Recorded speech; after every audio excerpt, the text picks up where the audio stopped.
Assalamualaikum warahmatullahi wabarakatuh. Selamat siang pemirsa, apa kabar Anda hari ini? Semoga Anda dalam keadaan baik ya. Senang sekali saya Putri Windasari dan Jasmine Rahmadi kembali menemani Anda siang hari ini di waktu istirahat Anda dengan sejumlah informasi yang sudah kami siapkan untuk Anda. Yes, Putri. Dan tentunya akan ada sejumlah informasi menarik di Putri yang pada siang hari ini akan kami hadirkan. Salah satunya nanti kita juga akan membahas mengenai ratusan orang yang diduga ini keracunan karena sekali lagi diduga setelah mengkonsumsi makan bergizi gratis. Nanti kita akan dalami hal tersebut di salah satu segmen di Apa Kabar Indonesia siang hari ini, Putri. Menarik sekali. Dan ada juga yang informasi viral ya. Kalau Jasmine biasanya parkir bayar berapa? Parkir, Putri, kebetulan nggak bawa mobil, biasanya naik kendaraan umum. Oh gitu, tapi kalau parkir paling berapa sih? Kalau di mall paling 4.000 ya, atau mungkin 5.000. Sekitar segitulah. Nah ini ada informasi yang viral juga nih, ada bayar parkir 100.000 di Bogor, Jawa Barat. Nah kok Mahal bisa ya sekali. kita parkir bayar 100.000 padahal belum nyampe 1 jam. Nah itu juga nanti akan jadi informasi menarik kita di Apa Kabar Indonesia siang. Tapi kita punya informasi pembuka untuk Anda pemirsa. Kita mulai dulu, Putri. Ini diduga akibat korsleting listrik ada sebanyak 6 rumah di Jalan Irigasi Medan Satria, Kota Bekasi, Jawa Barat yang hangus terbakar. Ya pemirsa, kobaran api dengan cepat membakar 6 unit rumah yang berada di bantaran Kaliri.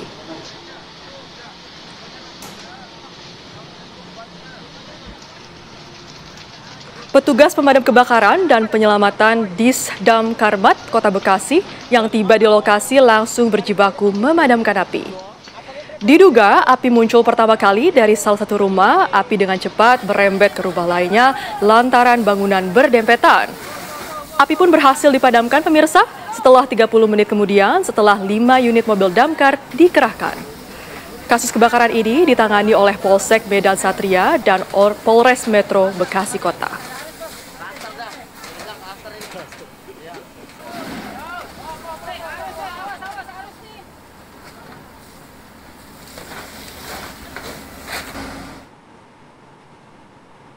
Pemirsa, 3 rumah panggung ludes ini terbakar di Kecamatan Lili Ralu, Sopeng, Sulawesi Selatan.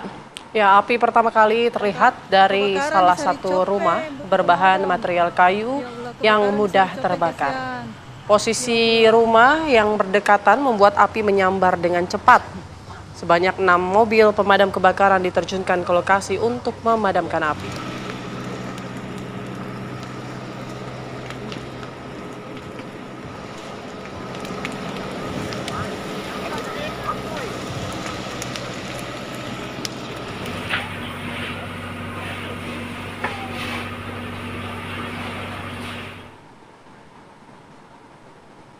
Pemirsa, seorang wanita muda di Kota Padang, Sumatera Barat diduga membakar diri di dalam kamar indekosnya.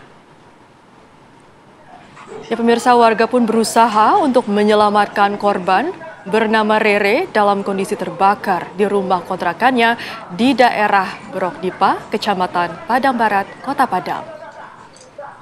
Sebelumnya, tetangga mendengar suara korban menjerit dari dalam rumah meminta tolong dan melihat kepulan asap. Warga pun langsung mengevakuasi dan membawa korban ke rumah sakit. Saat ini korban masih dalam penanganan medis di ruangan HCU RSUP M. Jamil Padang dengan kondisi kritis. Korban mengalami luka bakar hampir 90% di sekujur tubuhnya. Sementara itu, polisi masih menyelidiki kasus tersebut.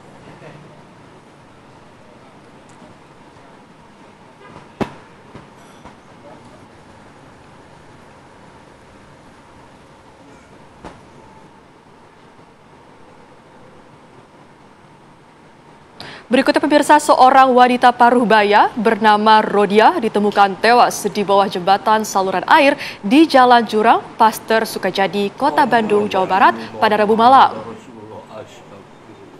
Saat proses evakuasi, wanita paruh baya itu sudah tidak bernyawa dengan posisi terlentang di bawah jembatan aliran air di Jalan Jurang setinggi 4 meter.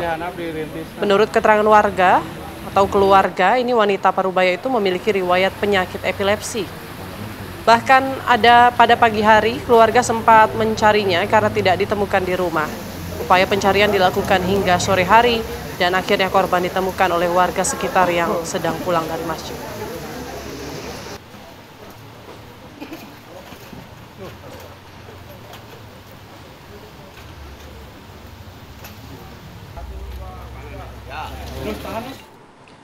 Pemirsa, sebuah mobil tertabrak kereta api di perlintasan tanpa palang pintu di Desa Citemu, Kecamatan Mundu, Kabupaten Cirebon, Jawa Barat. Akibat kejadian tersebut, 2 orang tewas di lokasi dan setelah kendaraan dihantam kereta hingga terseret sejauh 800 meter. Pemirsa, kecelakaan ini berawal saat kendaraan yang datang dari perkampungan menuju Pantura melewati perlintasan tanpa palang pintu. Diduga kurang berhati-hati, kendaraan nekat melintas saat kereta bergerak cepat menuju Jawa hingga tabrakan pun tak dapat dihindarkan. Kedua korban tewas dievakuasi petugas ke kamar jenazah Rumah Sakit Gunung Jati untuk dilakukan visum. Sementara itu, lokomotif kereta Tawang Jaya mengalami kerusakan cukup parah di bagian depan hingga menempel di rel. Selama hampir 1 jam pun kereta terhenti dan dilakukan perbaikan sebelum akhirnya kembali berjalan dengan pergantian lokomotif.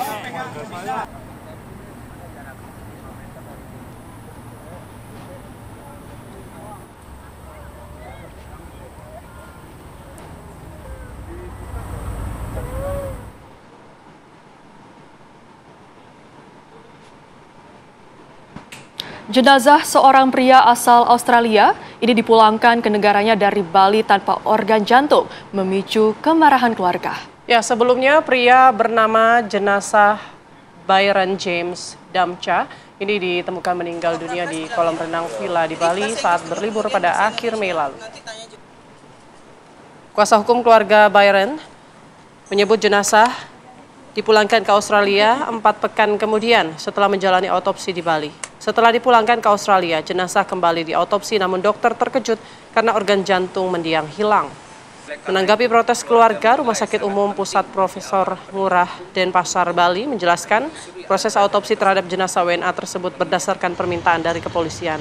Direktur Medik dan Keperawatan RSUP Profesor Ngurah Imade Dharmajaya mengatakan pihaknya melakukan pemeriksaan mikroskopis jaringan atau patologi anatomi dan analisis toksikologi berupa pengambilan organ jantung untuk mengetahui penyebab kematian korban.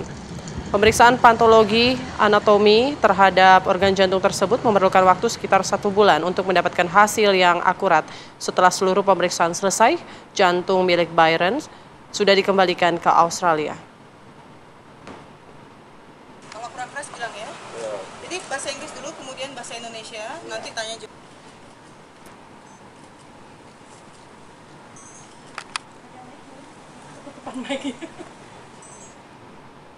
Jalan sepanjang 11 km di Musi, Banyuasin, Sumatera Selatan yang menelan anggaran 188 miliar rupiah lebih kini mengalami kerusakan. Padahal baru 5 bulan dibangun. Ya, bahkan pihak kontraktor meninggalkan utang keluarga hingga ratusan juta rupiah.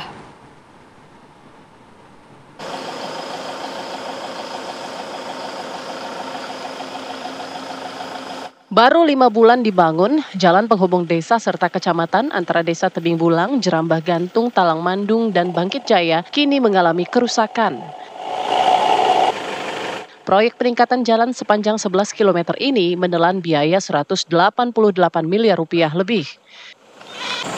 Komisi Pemberantasan Korupsi terus melakukan pemeriksaan terhadap kontraktor serta pegawai dinas di lingkungan Pemda Musi Banyuasin. Selain dugaan korupsi, pihak kontraktor ternyata juga berhutang kepada warga sebanyak 120 juta rupiah, yakni hutang uang makan serta sewa tempat tidur. Iya, komplek ini ada hutang dengan aku. Berapa banyak? Banyaknya sejumlahnya 120. Apa, juta? Iya, 1 juta. Itu uang apa itu? Hutang itu apa? uang makan, sewa gudang, sama sewa rumah. Sampai sekarang belum dibayar? Sampai sekarang belum dibayar. Terus alat-alat ini nitip itu gimana? Nitip di sini, katanya alat ini duduk di sini. Nah, yang punya tanah adikku ini. Nitip ini. Perjanjian tanah disewa juga kan, pas nitip alat. Sampai sekarang nggak diambil? Sampai sekarang nggak ambil. Kabarnya gimana?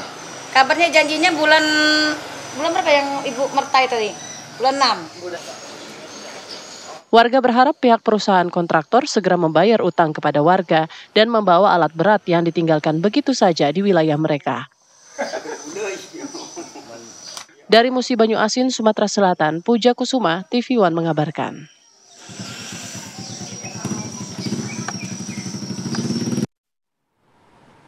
Pemirsa, jasad bayi perempuan yang baru dilahirkan ditemukan terkubur di tempat pemakaman umum Kota Magelang, Jawa Tengah. Dari hasil pemeriksaan medis ditemukan tanda bekas penganiayaan pada tubuh korban.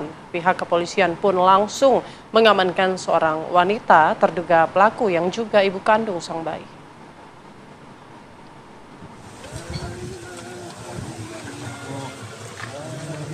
Warga Kampung Tidar Salaan, Kelurahan Tidar Selatan, Kota Magelang, Jawa Tengah digemparkan dengan penemuan jasad bayi perempuan yang baru dimakamkan diam-diam di tempat pemakaman umum. Jasad bayi tersebut diduga dikubur oleh sang ibu kandung. Peristiwa tersebut terkuak usai warga yang curiga melihat AD 30 tahun warga setempat bersama seorang laki-laki yang diketahui sebagai SD 47 tahun membawa kardus menuju tempat pemakaman umum Kampung Tidar Salaan Senin sore lalu. Warga yang curiga akan gerak-gerik AD dan SD pada Senin malam mengecek TPU dan menemukan gundukan tanah makam baru. Warga pun langsung melaporkan penemuan tersebut kepada pihak kepolisian. Polisi yang tiba ke lokasi membongkar gundukan tanah makam baru tersebut dan menemukan jasad bayi perempuan yang kemudian dievakuasi menuju Rumah Sakit Umum Daerah Tidar. Polres Magelang Kota sedang menangani perkara dugaan kekerasan terhadap anak di bawah umur yang mana berdasarkan keterangan para saksi maupun saat ini kita sudah minta keterangan pada terduga selaku ibu kandung bayi yang diketemukan dalam keadaan meninggal dunia tersebut. Bayi berjenis kelamin perempuan dikubur sang ibu bayi AD 30 tahun ditemani seorang pria SD. Keduanya diduga memiliki hubungan khusus. Keduanya kini telah diamankan polisi untuk dimintai keterangan. Sementara itu, hasil pemeriksaan medis sementara pihak puskesmas setempat ditemukan tanda-tanda bekas dugaan kekerasan di tubuh korban, yakni di kepala bagian belakang dan bagian mulut. Untuk detail hasil otopsi korban masih menunggu keterangan Bitdokes Polda Jawa Tengah. Polisi hingga kini masih mendalami motif dan dugaan tindakan kekerasan anak di bawah umur.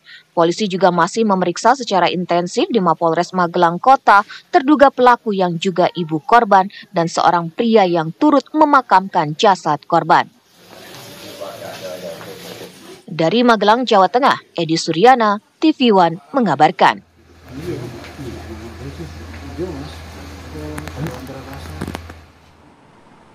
Warga bersama TNI dari Kodim 0708 Purworejo menggelar aksi bersih-bersih sungai, pantai, dan pasar. Warga dan TNI pun bergotong royong melakukan pembersihan aliran sungai Lereng di Desa Trimulyo, Kecamatan Grabak, Kabupaten Purworejo. Sungai ini ditumbuhi oleh tanaman eceng gondok yang membuat aliran air terhambat kerap kali meluap dan juga menimbulkan banjir saat musim hujan. Selain itu, kegiatan bersih-bersih juga digelar di Pantai Dewa Ruci Jatimalang, Kecamatan Purwodadi dan Pasar Purworejo. Kegiatan ini berangkat dari keluhan para pedagang dan pengunjung setempat yang terganggu dengan bau tidak sedap dari tumpukan sampah. Diharapkan aksi ini terus berlanjut dan kesadaran masyarakat untuk menjaga lingkungan terus meningkat.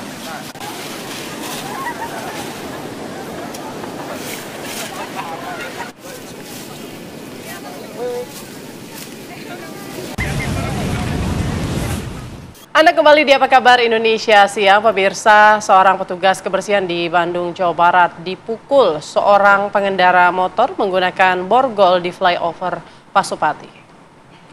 Inilah pemirsa, detik-detik keributan berujung pemukulan terhadap petugas kebersihan yang kemudian viral di media sosial.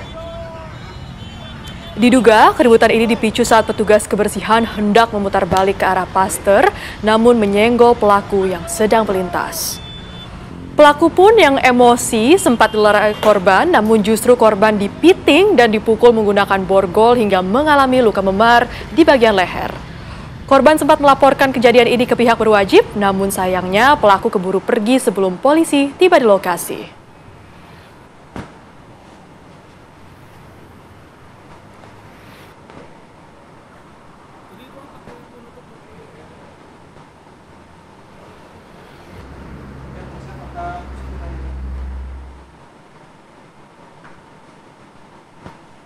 Selain itu viral juga pemirsa di media sosial video seorang pengunjung yang cekcok dengan tukang parkir di Kota Bogor, Jawa Barat lantaran diminta membayar parkir sebesar Rp100.000. Yang bikin harga 100.000 siapa? Oh, nggak ada tiketnya 100.000? Ya. Kenapa saya minta segitu, Ibu? Yang bikin harga 100.000 siapa? Sama bis ini juga 100.000, Ibu. Iya, saya mau tanya, yang bikin harga 100.000 siapa? Tiba. Nih, tanyain tukang parkir. Saya nggak mau tanya orang, 2 minggu lalu saya dari dalam saya kasih 20.000. Nggak ada yang 20.000 di dalam dalam. Jadi, nih, boleh tanya ibu-ibu ini? Oh iya, dan Ibu karena masuk ke dalam. Memang kami masuk di situ. Saya yang sampai ribut teman Bang Aceh Ambon masuk ke tadi bis itu, Bu. Adu argumen ini terjadi di pinggir Jalan Surya Kencana, pusat kuliner dan jajanan khas Kota Bogor. Rombongan wisatawan ini tidak terima ditagih parkir Rp100.000 karena hanya parkir kurang dari 1 jam di lokasi. Sementara 2 minggu lalu mereka mengaku hanya diminta membayar Rp20.000 untuk parkir di kawasan ini. Peristiwa ini pun akhirnya diketahui pihak kepolisian yang kemudian mengamankan pelaku di Mapolsek Bogor Tengah karena dinilai meresahkan warga. Ini Rp100.000 udah kayak masuk wahana ya. Mahal sekali Putri, bahkan di mall aja nggak nyampe 100.000 loh. Dan sudah direkam juga sama wisatawan, tapi masih tetap ngotot menagih Rp100.000. Ini bukan angka yang kecil ya, kayaknya 20.000 nggak nyampe sejam juga, itu juga udah mahal. Pantas saja dinilai meresahkan warga. Iya, ini kan buat apa? Ya, selanjutnya pemirsa, seorang pelaku pencurian kambing dihakimi dan diikat di tiang oleh warga di Desa Ciomas, Kecamatan Ciawi, Gebang, Kuningan, Jawa Barat, usai kepergok saat beraksi. Pria berinisial MP, 41 tahun ini, tampak lemas tak berdaya usai menjadi bulan-bulanan warga setelah tertangkap basah hendak mencuri kambing milik warga setempat. Terduga pelaku kemudian diikat di sebuah tiang sambil diinterogasi warga. Dan untuk menghindari hal yang tidak diinginkan, warga pun langsung membawanya ke Polsek setempat dan langsung diserahkan ke Polres Kuningan.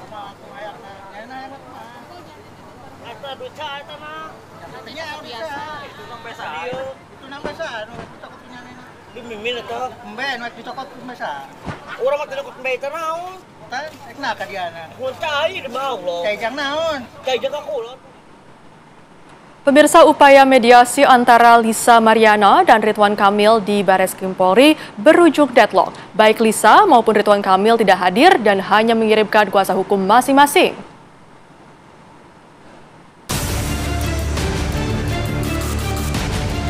Mediasi antara pihak Ridwan Kamil dan Lisa Mariana dari Bareskrim Polri berdasarkan Perka Polri nomor 3022 tahun 2009 tentang penyelesaian kasus melalui Alternative Dispute Resolution tidak membuahkan kesepakatan. Pihak Lisa Mariana melalui kuasa hukumnya John Boy Nababan menegaskan bahwa proses mediasi dinyatakan deadlock. Yang jelas hasilnya deadlock, jadi tidak ada mediasi. Jadi yang jelas tetap berjalan, makanya kita berserahkan semua kepada Bareskrim nanti untuk proses-proses selanjutnya. Karena deadlock, tidak ada perdamaian, ya maka maju terus. Jadi kita serahkan semua proses-proses ke Bareskrim, kita tinggal mengikuti sampai di mana final perkara ini, oke? Sementara itu, kuasa hukum Ridwan Kamil, Muslim Jaya Butar-Butar, menyatakan kliennya secara tegas menolak mediasi dan memilih proses hukum hingga tuntas. RK disebut membutuhkan kepastian hukum dan efek jera bagi pihak yang melakukan pencemaran nama baik. Pak Ridwan Kamil lebih menghormati proses hukum yang saat ini berlangsung di Bareskrim terkait dengan laporan Pak Ridwan Kamil. Dan Pak Ridwan Kamil, sekali lagi kami nyatakan, beliau menyampaikan menolak secara tegas mediasi dan lebih memilih untuk melanjutkan proses ini sampai tuntas. Kuasa hukum RK juga menolak permohonan second opinion tes DNA yang diminta pihak Lisa dengan alasan hasil yang dilakukan laboratorium Dokes sudah final dan mengikat. Hingga kini Bareskrim dijadwalkan akan menggelar gelar perkara untuk menentukan status hukum Lisa Mariana. Mediasi deadlock ini membuat kasus antara Lisa Mariana dan Ridwan Kamil dipastikan berlanjut ke tahap penyidikan sambil menunggu putusan resmi dari penyidik Bareskrim Polri. Dari Jakarta, Yunike Suwandi, Azari Narotama, TV One mengabarkan.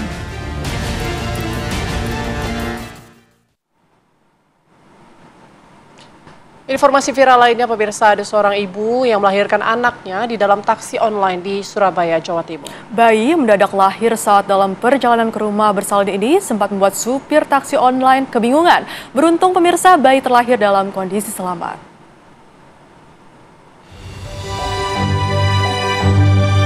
Rutinitas seorang driver taksi online bernama Wiyoso, usia 55 tahun, yang biasa mengantar jemput penumpang di kota Surabaya, Jawa Timur, seketika berubah menjadi pengalaman luar biasa.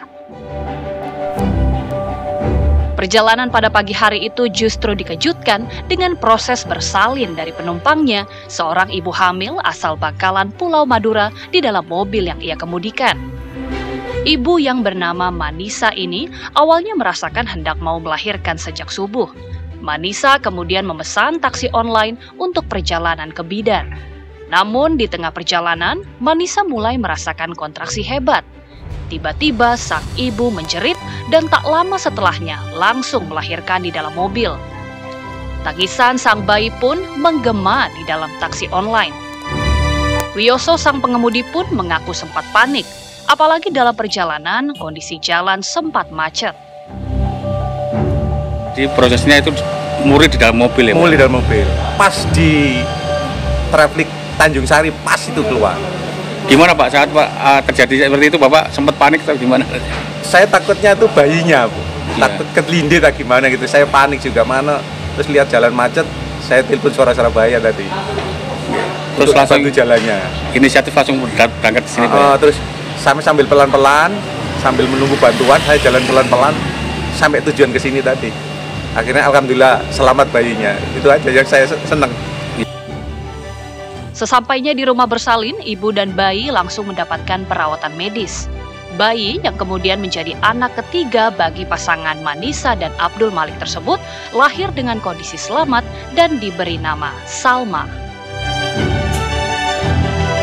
Dari Surabaya, Jawa Timur, Zainal Azari, TV One mengabarkan.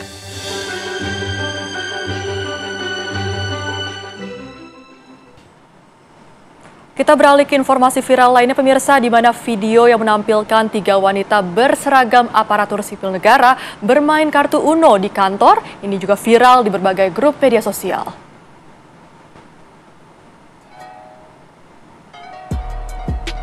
Mereka merupakan pegawai Dinas Pemberdayaan Perempuan, Perlindungan Anak, dan Keluarga Berencana Kota Pariaman, Sumatera Barat.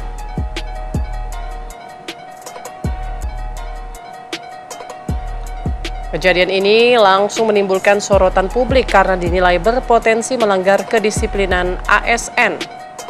PLT Kepala Dinas P3AKB Kota Pariaman membenarkan kejadian itu. Menurutnya permainan berlangsung setelah mereka menyelesaikan pekerjaan dan menjelang jam istirahat makan siang. Pihaknya juga telah melayangkan teguran kepada 3 ASN tersebut.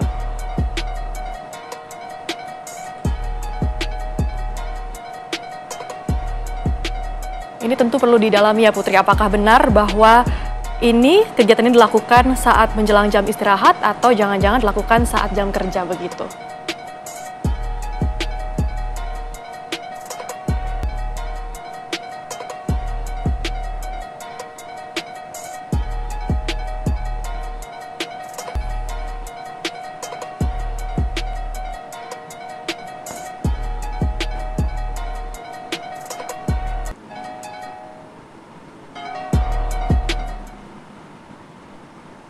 Pemirsa, ada sebuah acara hitanan anak perangkat desa di Kecamatan Bojonggede, Kabupaten Bogor, Jawa Barat yang berlangsung mewah. Hal tersebut menuai sorotan publik usai videonya viral di media sosial. Pemirsa, dalam rekaman video yang beredar, terlihat pesta hitanan anak lurah di Desa Cimanggis, Kecamatan Bojonggede, Bogor.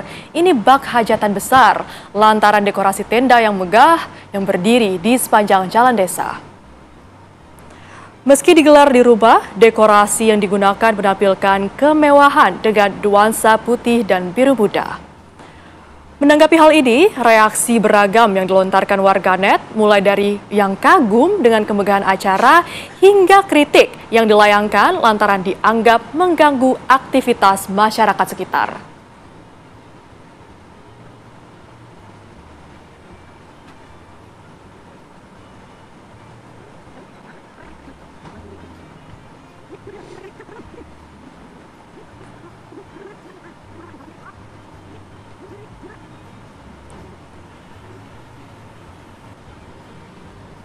Ya ini mah udah kayak hajatan, bener-bener kayak pesta pernikahan ya Jasmine ya. Terlihat mewah sekali Putri. Memang cantik sih ya, tapi sepertinya kalau untuk hajatan ini terlalu mewah begitu. Betul sekali. Nah biasanya kalau di kampung paling banter ya, jarang kepang mungkin ya datang ya. Atau mungkin hanya syukuran antar tetangga. Nah kali ini bener-bener seperti nikahan. Tidak heran ini menarik perhatian warga sekitar. Apalagi ini anaknya Pak Lurah. Nah, itu dia.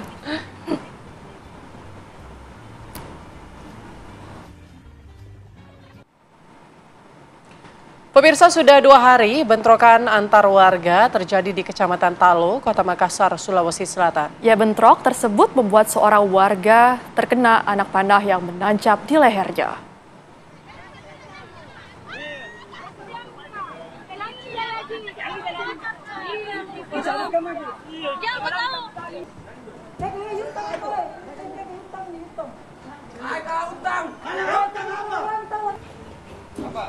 Ya pemirsa, terlihat dalam video yang beredar viral, tampak seorang wanita yang tengah melintas untuk membeli bakso tertancap anak panah di bagian lehernya. Ia pun langsung dilarikan ke rumah sakit. Kejadian itu pemirsa merupakan buntut dari bentrokan antar warga Lembo dan warga Bunga Ejaya, Kecamatan Talo, Kota Makassar, Sulawesi Selatan. Saling serang terjadi di dalam gang dengan menggunakan batu dan busur panah. Bentrok tersebut diduga terjadi lantaran adanya orang tidak dikenal yang membusur seorang wanita di Jalan Lembo lalu kabur melarikan diri. Polisi pun masih berjaga di lokasi dan tengah mengejar pelaku pembusuran dan provokator dalam bentrok tersebut. Pasca bentrokan antar warga ini, polisi meningkatkan patroli di 4 titik lokasi Kecamatan Talo yang rawan terjadi bentrokan.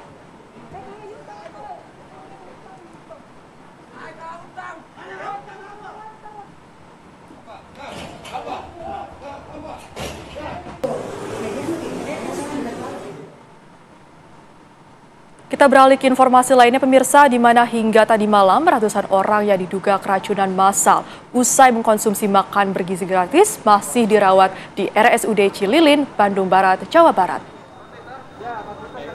Menurut Direktur Utama RSUD Cililin, Neng Siti Julaiha, hingga pukul 21 waktu Indonesia Barat, pihaknya menerima sebanyak 131 korban dugaan keracunan usai mengonsumsi MBG. Namun setelah dilakukan observasi di instalasi gawat darurat yang harus dirawat inap hanya 31 orang. Sedangkan jika diakumulasikan dengan korban yang dari kejadian keracunan massal pada Senin kemarin, korban yang masih menjalani rawat inap di RSUD Cililin mencapai 44 orang. Sejauh ini berdasarkan data Dinas Kesehatan Kabupaten Bandung Barat, jumlah total korban keracunan yang diduga setelah mengonsumsi MBG mencapai 842 orang.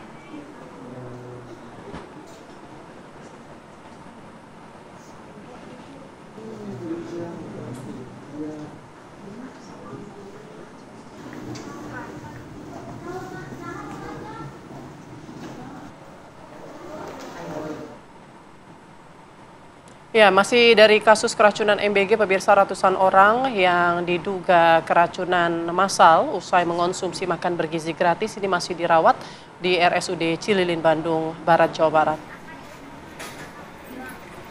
Menurut Direktur Utama RSUD Cililin, yakni adalah Neng Siti Julaiha, hingga pukul 21 waktu Indonesia Barat, pihaknya menerima sebanyak 131 korban dugaan keracunan usai mengkonsumsi MBG. Namun, setelah dilakukan observasi di instalasi gawat darurat yang harus dirawat inap, ada 31 orang. Sedangkan jika diakumulasikan dengan korban yang dari kejadian keracunan massal sejak Senin, korban yang masih menjalani rawat inap di RSUD Cililin mencapai 44 orang. Sejauh ini berdasarkan data Dinas Kesehatan Kabupaten Bandung Barat, jumlah total korban keracunan yang diduga setelah mengkonsumsi MBG mencapai 842 orang. Yang ini oksigen kecilnya.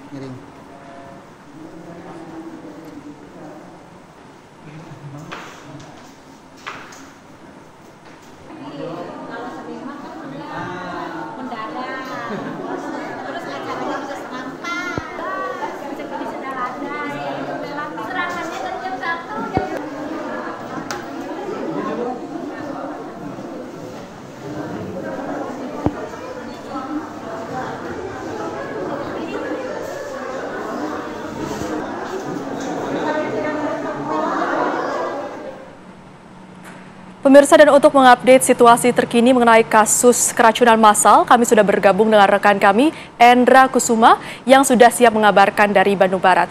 Selamat siang, Endra. Bagaimana situasi terkini di sana dan juga bagaimana kondisi dari korban yang diduga ini terjadi keracunan massal di sana, Endra?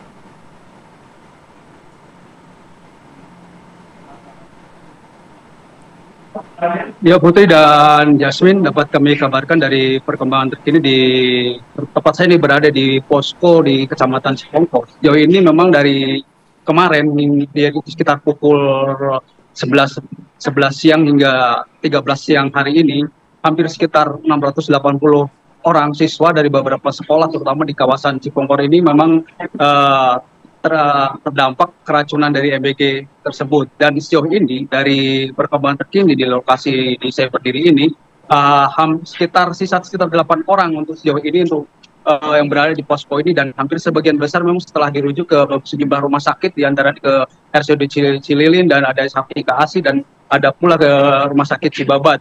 Dan dampak pun akibat dari adanya beberapa keracunan ini memang ada dari hari Rabu itu memang terdampak secara beruntun, di antara jilid 1 ini sendiri dampak keracunan itu sendiri hampir sekitar 393 itu pada hari Senin, dan itu di hari Selasanya pun bertambah kembali berjumlah menjadi sekitar 680 orang, dan total hampir sekitar 1.073 siswa atau korban yang menderita keracunan dari MBG tersebut.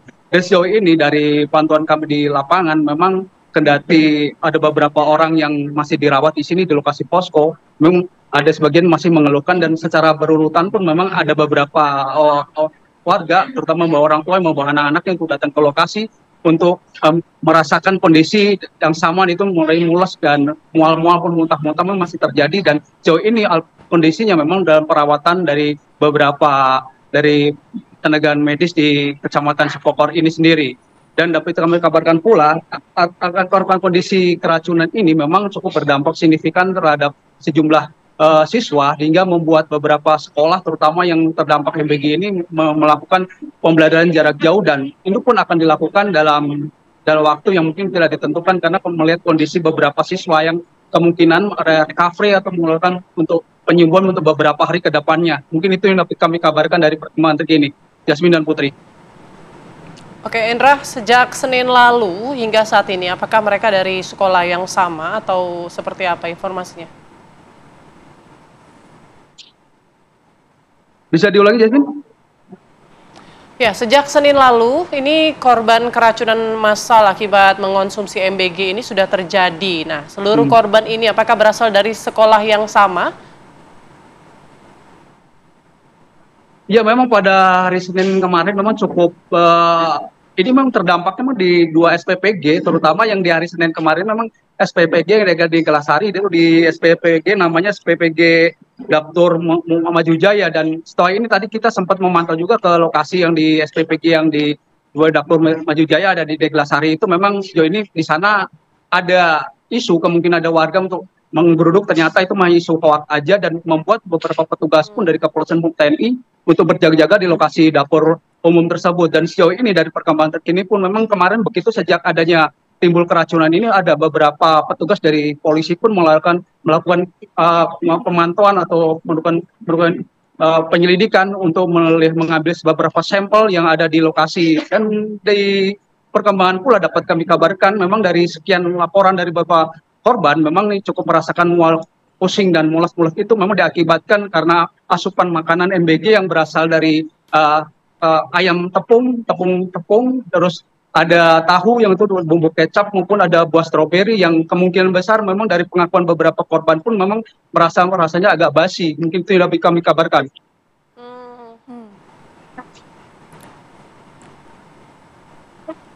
Ya, Endra Kusuma, tadi Anda sampaikan bahwa pihak kepolisian juga sudah mengambil sampel dari makanan yang dikonsumsi anak-anak ini.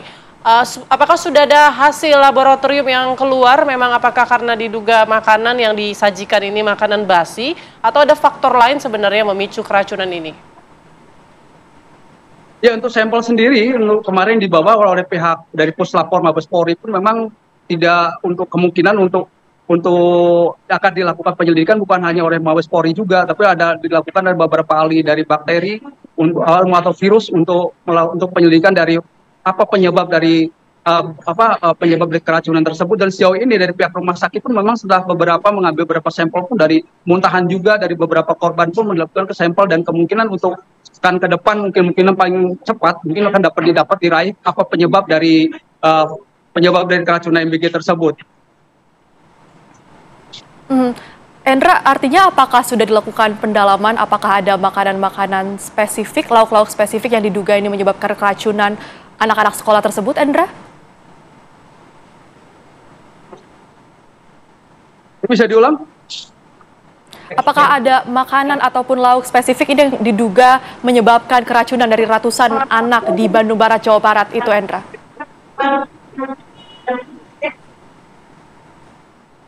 Halo? Bisa diulang? Ya, Endra. Apakah Anda bisa mendengar suara kami, Endra? Gimana? Oke, baik. Terima kasih banyak Endra Kusuma mengabarkan langsung dari Bandung, Jawa Barat. Anda kembali di Apa Kabar Indonesia Siang, pemirsa. Warga sepanjang wilayah bantaran Sungai Bengawan Solo di Bojonegoro, Jawa Timur dikejutkan dengan perubahan warna air sungai yang menjadi hitam. Ya, diduga perubahan warna Sungai Bengawan Solo tercemar limbah sejak mulai Senin pagi kemarin.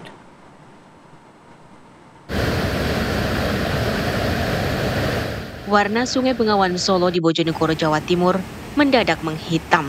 Petugas DLH pun datang untuk melakukan pengambilan kualitas air sungai yang akan diuji di laboratorium sesuai PP nomor 22 tahun 2021. Sejumlah botol diisi untuk mengetahui baku mutu kualitas air permukaan yang akan diketahui hasilnya selama 10 hingga 14 hari ke depan. Air Sungai Bengawan Solo di Bendung Gerak nampak keruh kehitaman dan terus mengalir.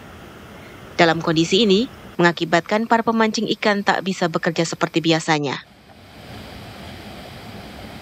Ambilan sampling kualitas air Sungai Bengawan Solo yang tepatnya berada di lokasi Bendungan Gerak sebagai bentuk uji pemantauan kualitas air permukaan. Adapun air yang dipantau itu sesuai dengan Permen PP 22 lampiran 6 terkait baku mutu air permukaan. PP 22 tahun 2021 lampiran 6 terkait baku mutu air permukaan.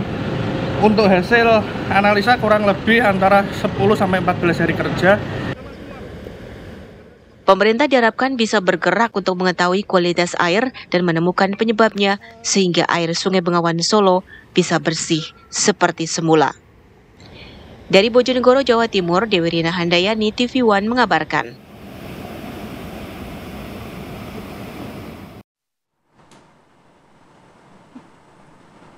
Ya, pemirsa, tepuk sakinah yang diluncurkan oleh Kementerian Agama untuk hafalan wajib calon pengantin ini menjadi viral di media sosial. Jasmine udah tahu belum tepuk sakinah gimana? Belum, Putri. Putri tahu belum? Harus disiapin karena nanti kalau Jasmine kira-kira sudah siap untuk menginjakkan kakinya ke kehidupan yang baru, nah ini harus wajib.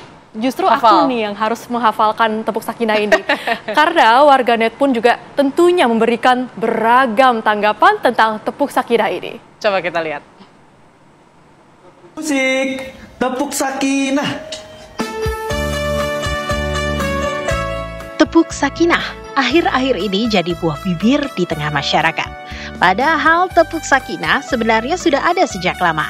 Saking lamanya, KUA Menteng pun mengunggah di media sosial mereka tepuk sakinah 2.0 alias tepuk sakinah maslahah.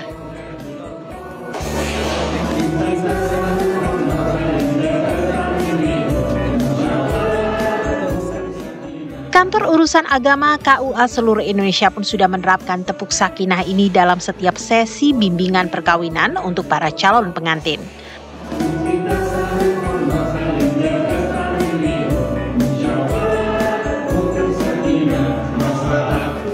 Bahkan warganet juga mengabadikan praktik tepuk sakinah ini di sebuah momen pernikahan.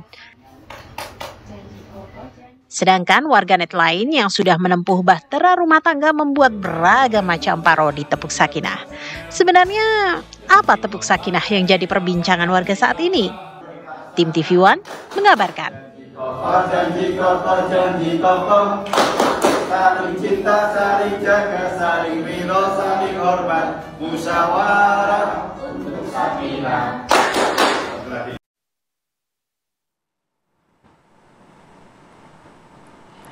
Pemirsa, tepuk sakinah ini merupakan fenomena lama yang jadi perhatian warganet akhir-akhir ini. Ya, sebenarnya apa tepuk sakinah? Coba. Tepuk sakinah. Gimana? Berpasangan.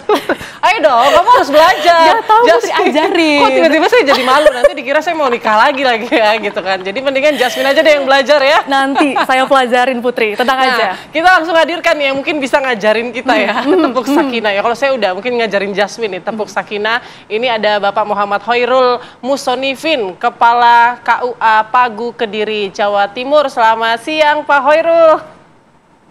Selamat siang Mbak Putri, Mbak Jasmine. Pak Hoirul mungkin bisa kasih pencerahan juga nih buat pemirsa, khususnya buat teman saya nih Pak yang masih single ya, mempersiapkan dirinya nanti nih Pak Hoirul. Sebenarnya apa sih tepuk sakinah ini, makna dan tujuannya Pak? Iya, sebenarnya setahu saya itu berawal dari ketika dulu 2018 mulai dari adanya bimbingan perkawinan. Untuk sesi pembelajaran kan lama, butuh ice breaking atau refreshing. Akhirnya kan ada apa yang bisa membuat para calon manten atau mungkin ketika oleh instruktur kepada para fasilitator ketika melaksanakan bimbingan itu tidak bosan atau biar fresh kembali, maka harus ada ice breaking. Makanya ada nanti para manten itu juga ada hasil. Paling tidak ingat tepuk sakinah itu sudah bagus. Karena tujuan pelaksanaan pernikahan paling tidak nanti bisa sakinah. Kalau bisa mawaddah dan warohmah itu bonusnya. Insya Allah sudah sakinah itu sudah sangat bagus. Artinya Pak Hoirul memang semua pasangan pengantin ini yang mau menikah diwajibkan untuk hafal tepuk sakinah ini atau bagaimana Pak? Untuk diwajibkan tidak, karena tidak masuk dari rukunnya nikah, tidak masuk dari persyaratan nikah, tidak. Tapi hanya mungkin sedikit bekal yang bisa diberikan dari KUA kepada para calon manten. Paling tidak ada yang bisa diingat dengan mudah, karena di dalam tepuk sakinah itu terkandung sangat dalam filosofi-filosofi yang ada di sana. Mulai dari berpasangan itu kan harus berpasangan. Menikah itu harus berpasangan antara laki-laki dengan perempuan. Kemudian janji kokoh itu kan dengan akad nikah. Dengan pernikahan itu ada janji kokoh, kemudian saling cinta, saling hormat, saling jaga, saling ridho. Itu semuanya nanti akan dilalui ketika sudah menikah supaya tujuannya bisa sakinah dan bonusnya mawaddah warohmah. Sebenarnya tidak wajib, tapi memang itu untuk ice breaking dan juga mungkin sedikit yang bisa kami berikan supaya terkenang oleh para calon manten ketika sudah mengarungi rumah tangga ada permasalahan, kan ingat tepuk sakinah. Tapi jangan diartikan misalkan nggak punya duit, nggak punya bahan makan, terus kita tepuk sakinah saja, tidak seperti itu. Ya. Pak Hairul, berarti ini jadi pengingat gitu. Jadi kalau misalnya pasangan kita marah, kita langsung ingetin nih, ayo kita tepuk sakinah gitu ya Pak ya. Mungkin jadi cair suasananya gitu kali maksudnya ya Pak Hairul ya. Iya, mungkin salah satunya seperti itu karena tidak bisa dipungkiri bahwa ketika berumah tangga pasti ada permasalahan, dan ketika kita mengingat memori ketika di KUA ada, itu kan mungkin bisa mencairkan suasana. Mungkin itu aja. Bisa mencairkan suasana ya Pak Hairul. Sejauh ini tanggapan dari pasangan calon pengantin yang diminta untuk menghafal tepuk sakinah, mereka tanggapannya seperti apa Pak Hairul? Alhamdulillah untuk yang teman-teman melaksanakan bimbingan perkawinan, termasuk yang hari ini tadi, pagi tadi, itu saya lupa, tidak saya ajak tepuk sakinah, ternyata pengen, Pak ayo tepuk sakinah lah, karena memang itu sangat mudah, tidak perlu dihafal. Saya biasanya saya minta dituliskan saja, saya kasih kertas terus ditulis, nanti kita bersama-sama, kita mulai bersama-sama terus ya kita tepuk sakinah gitu aja. Sebenarnya mudah, biar untuk tidak perlu dihafalkan saya kira. Oke, diulang-ulang gitu aja sudah mudah. Kayak tepuk pramuka gitulah kayaknya, tapi ada pesan-pesannya. Iya, betul. Oke, Pak, selain tepuk sakinah mungkin ada kreativitas lainnya lagi, yang lain nggak Pak kira-kira yang bermanfaat juga rencananya ini mau kita luncurkan, atau mungkin ada ide lain nggak Pak? Sebenarnya ada juga nanti kayak dulu pas ada pembekalan itu juga ada yang model jari, terus nanti itu simbol-simbol ketika kita sudah menikah bagaimana, tapi jarang sekali dilaksanakan. Mungkin nanti kapan-kapan kita buat video lagi, biar viral lagi nanti.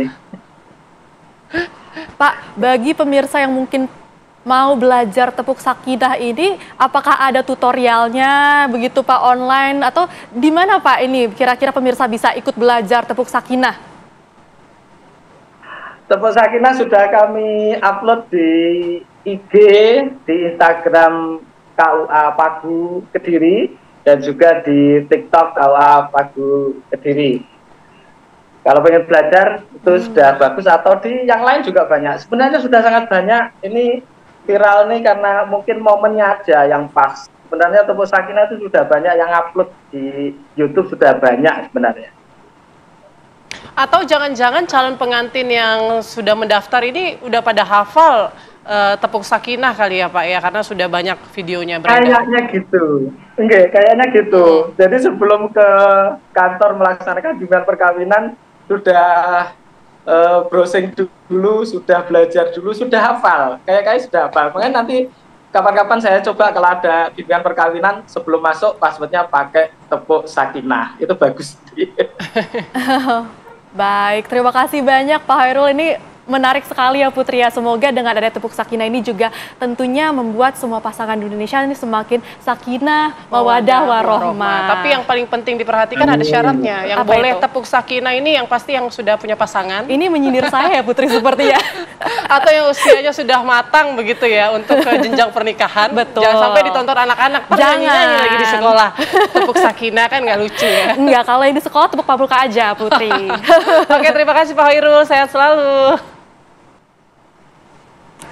Terima kasih pemirsa, Anda kembali di Apa Kabar Indonesia Siang bersama Jasmine dan Putri. Pemirsa, kunjungan resmi Presiden Republik Indonesia Prabowo Subianto ke Ottawa mendapatkan sambutan hangat dari Perdana Menteri Kanada Mark Carney di West Block Parliament Hill pada Rabu 24 September 2025.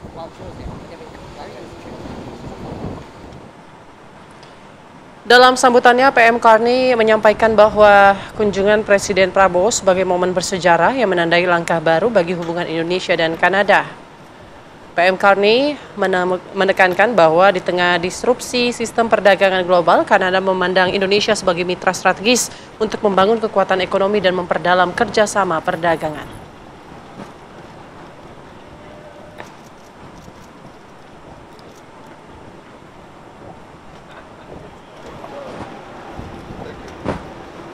Excellent. it was in part dictated by good demand. Presiden Republik Indonesia Prabowo Subianto dan Perdana Menteri Kanada Mark Carney menyaksikan penandatanganan perjanjian kerjasama di bidang perdagangan dan pertahanan di Gedung Parlemen Ottawa. ICA-CEPA menjadi tonggak penting dalam hubungan ekonomi Indonesia-Kanada yang diproyeksikan mendorong ekspor Indonesia ke Kanada mencapai 118 miliar dolar Amerika Serikat pada 2030. Selain itu, untuk memperkuat hubungan bilateral Business Council of Canada atau BCC dan Kamar Dagang dan Industri Kadin Indonesia menandatangani nota kesepahaman ataupun MOU. MOU ini membentuk kerangka kerjasama yang lebih erat antara komunitas bisnis kedua negara. Ketua Umum Kadin Indonesia, Anindya Bakri, mengatakan penandatanganan MOU antara Kadin Indonesia dan Dewan Bisnis Kanada menegaskan komitmen kuat sektor swasta dalam memperdalam kemitraan, membangun rantai pasok yang tangguh, serta mendorong pertumbuhan berkelanjutan dan inklusif.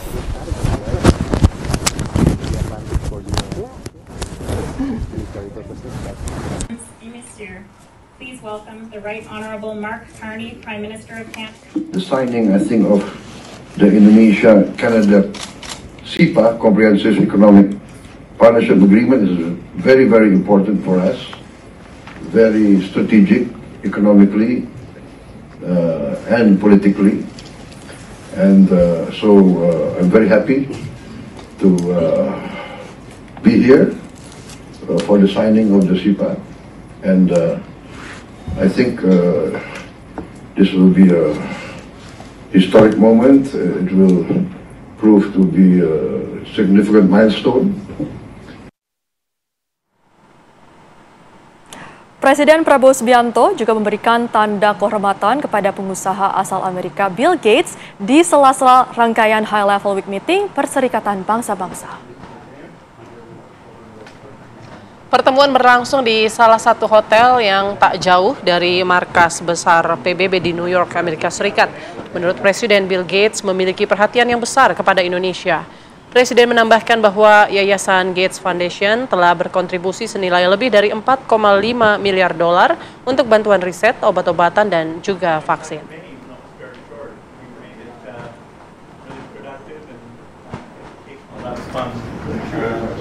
Terima kasih. Kita sekarang kemana? Kamar dulu. Kamar kita di bawah.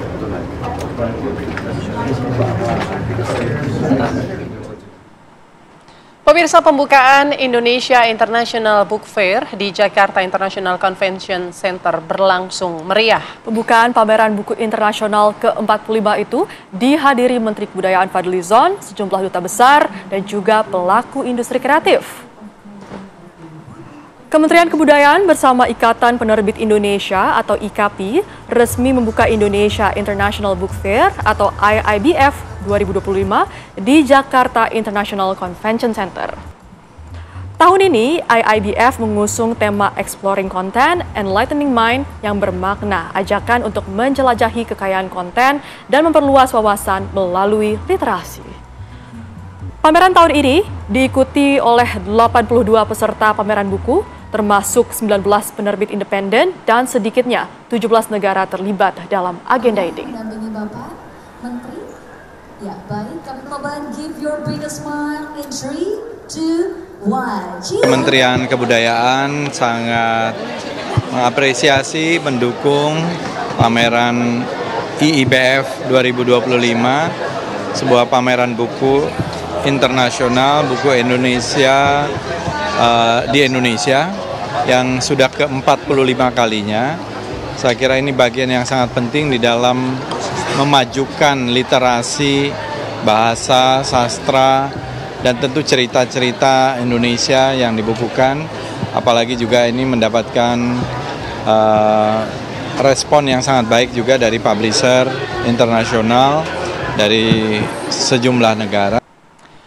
Pemirsa, toko kosmetik dan perlengkapan bayi digerebek petugas gabungan Satpol PP dan TNI Polri. Ribuan butir obat-obatan ini mengandung psikotropika daftar G disita. Petugas pun menggeledah isi toko setelah adanya laporan penjualan obat-obatan keras mengandung psikotropika di toko ini. Di lantai 2 toko ditemukan puluhan bungkus obat-obatan golongan G yang penggunaannya harus menggunakan resep dokter. 6.200 obat-obatan seperti Eximer dan Tramadol ditemukan di dalam toko yang berkamuflase menjual alat kecantikan wanita. Petugas pun kemudian menyita obat-obatan ini untuk dimusnahkan.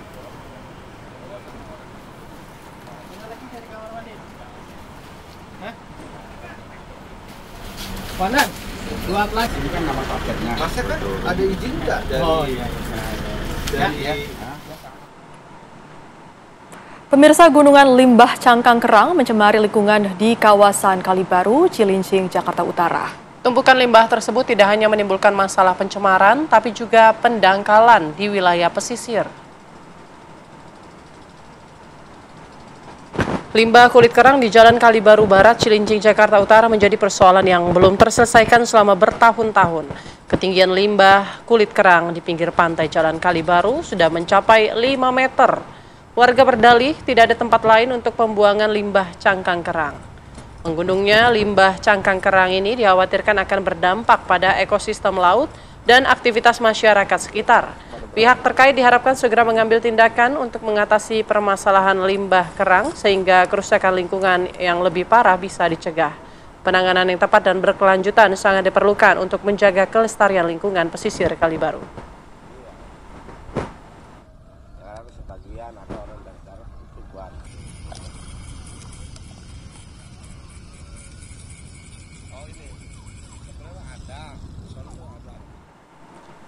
Pemirsa, di usia yang seharusnya diwarnai dengan keceriaan, bermain dan menimba ilmu di sekolah, seorang bocah di Musirawas, Sumatera Selatan justru harus berjuang sendirian demi bertahan hidup. Ya, ia tinggal di sebuah gubuk reot tanpa orang tua dan hanya mengandalkan belas kasih tetangga sekitar.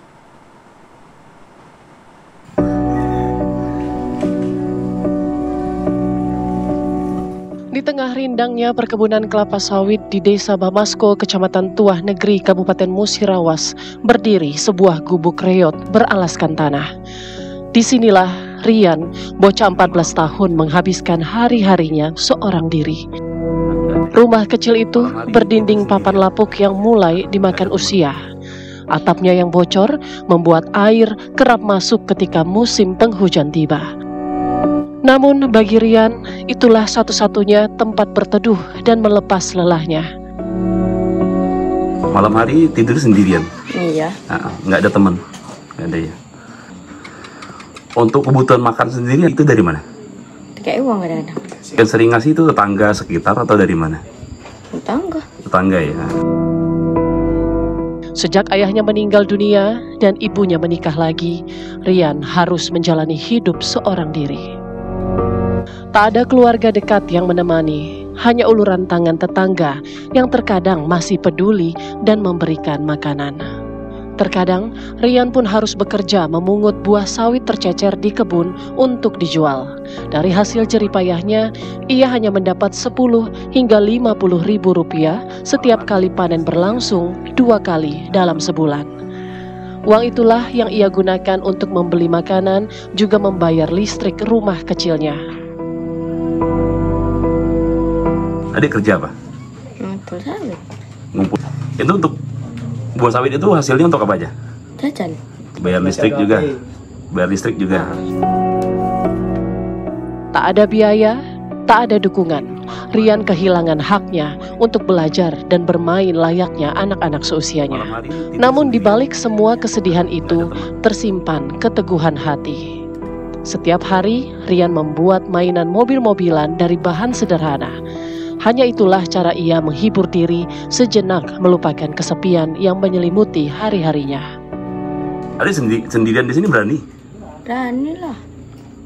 Kenapa adik nggak takut? Ya, kan ada Allah. Ada Allah ya. Rumahnya bocor nggak kalau hujan? Bocor ya. Hidup di tengah keterbatasan, bocah 14 tahun ini hanya bisa berharap uluran tangan agar kelak bisa kembali merasakan indahnya masa depan. Dari Musirawas, Sumatera Selatan, Rudi Rediansyah, TV One mengabarkan.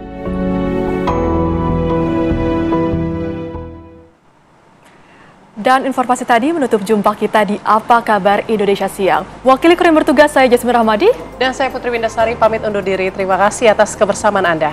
Sampai jumpa.